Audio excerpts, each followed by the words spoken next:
নমস্কার বন্ধুরা, বুবুল লাইফস্টাইলে তোমাদের স্বাগত। আজকে আমি বানাবো কাঁচা কলার কোফতা। তো এখানে আমি আলু, কচু, পটল নিয়ে নিয়েছি, কেটে ধুয়ে পরিষ্কার করে নিয়ে নিয়েছি।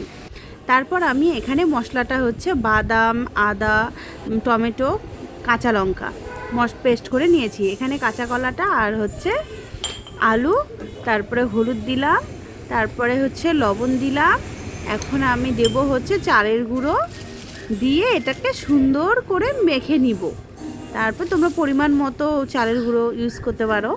যাই হোক, আমার এতটুকু লেগেছে, আমি এতটুকু দিয়েছি। তারপরে শুকনো লঙ্কার গুঁড়ো দিয়ে আমি এটাকে সুন্দর করে মেখে নিচ্ছি, যাতে গুটি গুটি না থাকে, সেইভাবে মেখে নিচ্ছি। আমার তো বাসনটা ছোট হয়ে গেছে, যাই হোক, কিন্তু মাখছি তো সুন্দর করে, পড়ে যাচ্ছে এরকম হবে মাখার পরে। তো মাখা আমার কমপ্লিট। এদিকে তেল গরম হয়ে গেছে, আর সুন্দর করে বড়াগুলো দিয়ে দিচ্ছি, একটা একটা করে দিয়ে দিচ্ছি। মোটামুটি সাইজের করে নিয়ে বড়াগুলোকে ভেজে নিব। একদম একটু কড়া করে ভাজতে হবে বড়াটাকে। আমি একবার উল্টে নিলাম, হালকা হয়ে গেছে ওই দিকটা। এখন এই দিকটা আমি উল্টে নিচ্ছি একবার করে। এই যে দিকটা একটুখানি লাল লাল হয়ে আসছে। তো সুন্দর করে আমি কড়া করে ভাজতে হবে, না হলে এমনিতেই কাঁচা কলাটা একটু নরম হয়ে থাকে, নরম হয়ে যায় একটু পরে রান্না করার পরে। এটা একটু বেশি কড়া করে ভাজতে হয়, তাহলে পরে ও ফট করে ভাঙে না, কারণ এটা তো ভাঙে। তারপরে এই যে প্রথমটা আমার ভাজা হয়ে গেছে, নামাই নিচ্ছি। পরেরটা সেমভাবে আমি ভেজে নিলাম। তারপরে আমি কচুটা, আলুটা আমি আলাদা করে একটু ভেজে নিব। তেল গরম হয়ে গেছিলো, পরে একটুখানি কচুটা আর আলুটা আমি ভেজে নিব। কচু দিতে হবে এমন কোনো ব্যাপার নেই, আমার ছিল, আমি তাই দিয়ে দিয়েছি। তারপরে লবণ হলুদ দিয়ে দিলাম। ওই তেলেই আবার হচ্ছে পটলটা আলাদা করে ভেজে নেব সুন্দর করে।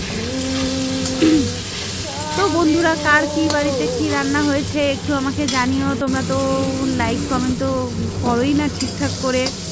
তো এদিকে আমার পটলটাও ভাজা হয়ে গেছে, হালকা ভাজা হয়ে গেছে। এই যে এখন আমি নামিয়ে নিলাম।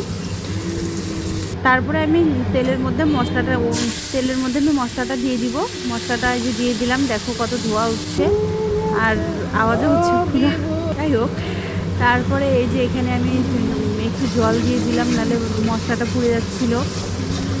তারপর ওখানে একটু পরিমাণ মতো লবণ, হলুদ, তারপরে যে আদার পেস্ট, আদাটা গ্রেট করে নিয়েছি, আদাটা ওখানে দেওয়া ছিল না মশলাতে।